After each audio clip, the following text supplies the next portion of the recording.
Luc Pierron, 41 ans et je suis viticulteur. Alors, je suis viticulteur depuis 2000 où j'ai commencé mes études en viticulture. J'ai passé 4 ans comme salarié viticole. J'ai été un petit peu chez mes parents et salarié dans une entreprise qui faisait des travaux agricoles. Et je me suis installé en 2005 sur une exploitation familiale, à l'époque 8 hectares de vignes, 10 hectares de céréales, 10 hectares de prairies. Aujourd'hui, j'exploite 35 hectares de vignes, 40 hectares de céréales et une trentaine d'hectares de prairies de fauche. Ouais, mon père était viticulteur, mon grand-père était viticulteur et mon fils m'a fait découvrir il n'y a pas très longtemps que je dois être la 6e génération de viticulteurs. En fait, au départ, jusqu'en terminale, j'avais pas forcément idée de faire viticulteur. J'étais attiré par les métiers d'extérieur, mais je savais pas trop ce que je voulais faire. Et je sais pas pourquoi, je pense que les révisions du bac me plaisant pas forcément très bien, je me suis mis à bosser un peu avec mes parents dehors. Et je me suis dit, tiens, pourquoi pas la viticulture? Je suis rentré en BTS viticulture œnologie, ça m'a beaucoup plu. J'ai découvert une belle région qu'est le Beaujolais. Enfin, j'ai redécouvert d'une autre façon, du versant d'en face avec un maître de stage qui était passionné de mécanique, passionné d'histoire. Et c'est pareil, ça doit être aussi la 4e ou 5e génération de viticulteurs. Il m'a transmis une belle énergie, sachant que j'en avais déjà une bonne parce que mon père était à fond dedans. Il était coopérateur et c'est aussi une des valeurs qui me tient à cœur, c'est la coopération, l'entraide. Donc oui, je pense que mon métier me tient énormément à cœur. Et transmettre fait aussi partie des choses qui font que je suis comme ça aujourd'hui. Viticulteur, c'est un vaste métier. Notre métier, c'est de faire pousser de la vigne, c'est de tout faire pour qu'on arrive à faire les plus beaux raisins possibles, pour ensuite arriver à faire des très bons vins. Donc, on commence par la taille en hiver, c'est le début du cycle, ou la fin du cycle pour la vigne parce qu'elle est en dormance. Et après, on a l'attachage de baguettes, les bourgeonnages, donc on enlève toutes les petites tiges qui poussent pas au bon endroit. Après, on a le relevage dans notre région, c'est-à-dire qu'on relève les fils, coincer la végétation dans les fils.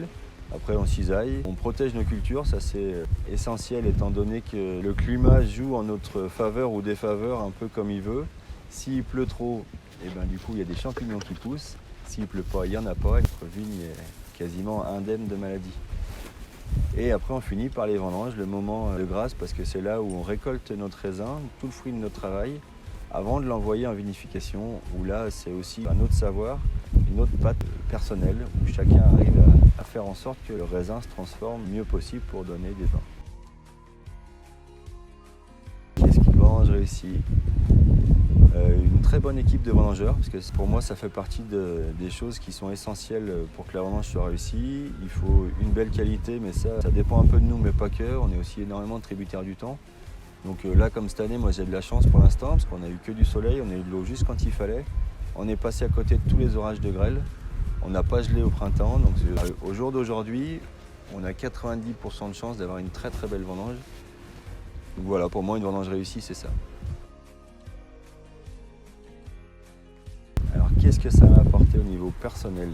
De très très belles rencontres, souvent avec des gens passionnés, avec une diversité de métiers, une diversité de pensées, qui a fait aussi que, je pense, on évolue de plus en plus, on prend de plus en plus en compte les demandes sociétales qui évoluent. On était sur du produire en grande quantité il y a 40 ou 50 ans, aujourd'hui on est plus dans la qualité, dans le respect de l'environnement, dans le respect de l'homme. C'est ce qu'on a toujours su faire et c'est ce qu'on a toujours essayé de faire. Après, c'est compliqué d'aller aussi vite que la demande parce qu'on est sur des cultures pérennes, ben, c'est pas évident. Donc ça veut dire qu'il faut que nous, tous les jours, on s'adapte, qu'on change un peu nos modèles, qu'on reparte un peu sur des bases nouvelles. Mais globalement, ça se passe bien et on a un bon cercle d'échange avec les voisins. Alors, métier de viticulteur ou d'agriculteur en général, il faut oser, il n'y a aucun problème. Tout le monde peut arriver à devenir agriculteur ou viticulteur. La seule chose qu'il faut, c'est penser que le matin, il faut se lever, que quand la vigne elle pousse, il faut aller au boulot. On ne peut pas se reposer tous les jours ou se dire ben, je le ferai demain, parce que ça, c'est quelque chose qui ne marche pas. C'est une très belle expérience parce qu'en fait, c'est pas un métier, c'est une multitude de métiers. On commence par travailler manuellement, après on peut être tractoriste, il faut qu'on soit un peu commercial, il faut qu'on soit comptable, il faut qu'on fasse un peu de ressources humaines.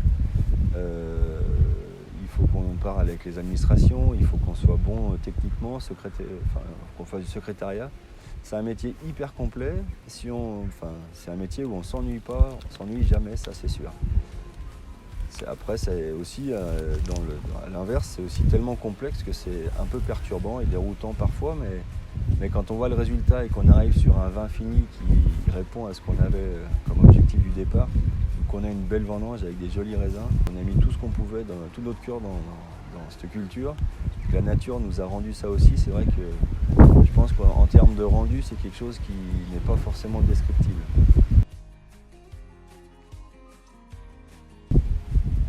Ça, c'est une très bonne question parce que j'en sais rien du tout. Étant donné que ça bouge tous les jours, il y a 10 ans, si on m'avait dit qu'un tiers de l'agriculture autour de moi serait en bio, on se remettrait à travailler le sol, on aurait évolué dans les styles de conduite où on était sur des vignobles qui étaient plutôt plantés à des hautes densités et là on évolue vers des densités moyennes où on passe un peu plus en récolte mécanique, où on a transformé notre vignoble où on était 99% rouge, où là on est à 70% rouge et le reste c'est du blanc.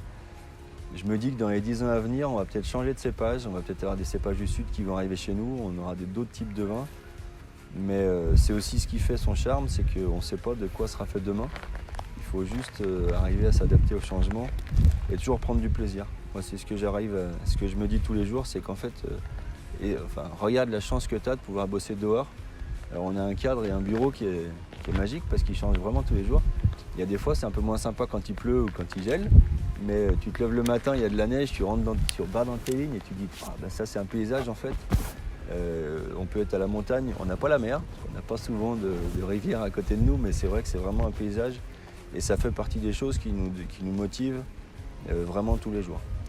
La chose la plus complexe maintenant en fait, c'est que depuis le Covid, je dirais, c'est qu'on a énormément de gens qui circulent dans nos parcelles et tous ces gens-là ne comprennent pas forcément ce qu'on fait, ont besoin d'énormément d'explications. Ils ont des idées un peu préconçues comme nous on pourrait en avoir sur d'autres métiers et c'est là où c'est compliqué, c'est qu'il faudrait qu'on soit super disponible et toujours disponible pour leur expliquer ce qu'on fait, pour justifier un peu nos actes alors qu'on est des professionnels, on est qualifiés pour appliquer des produits de traitement, pour soigner nos vignes et ça c'est des choses qu'ils ne comprennent pas forcément. Et dernier point, c'est l'administratif où là c'est une catastrophe. Donc tous les jeunes quand ils s'installent, moi je leur dis une chose, soyez bons en administratif et ne sous-estimez pas ce temps-là. Une agriculture de rêve. Si on pouvait quasiment sans produits de traitement, ça voudrait dire qu'on aurait un climat nickel. On se ferait moins flic avec ce genre de choses parce qu'on le fait par nécessité mais on le fait pas par plaisir. Et ça serait d'avoir un peu plus de liberté ou pas forcément avoir des contrôles tous les jours, surtout des contrôles de contrôleurs parce que ça c'est fatigant. Ça serait de pouvoir continuer à nourrir la planète comme on le fait aujourd'hui. C'est ce genre de choses où je me dis que là ça serait vraiment le top mais on va y arriver, je perds pas espoir et je pense qu'on travaille tous les jours pour ça.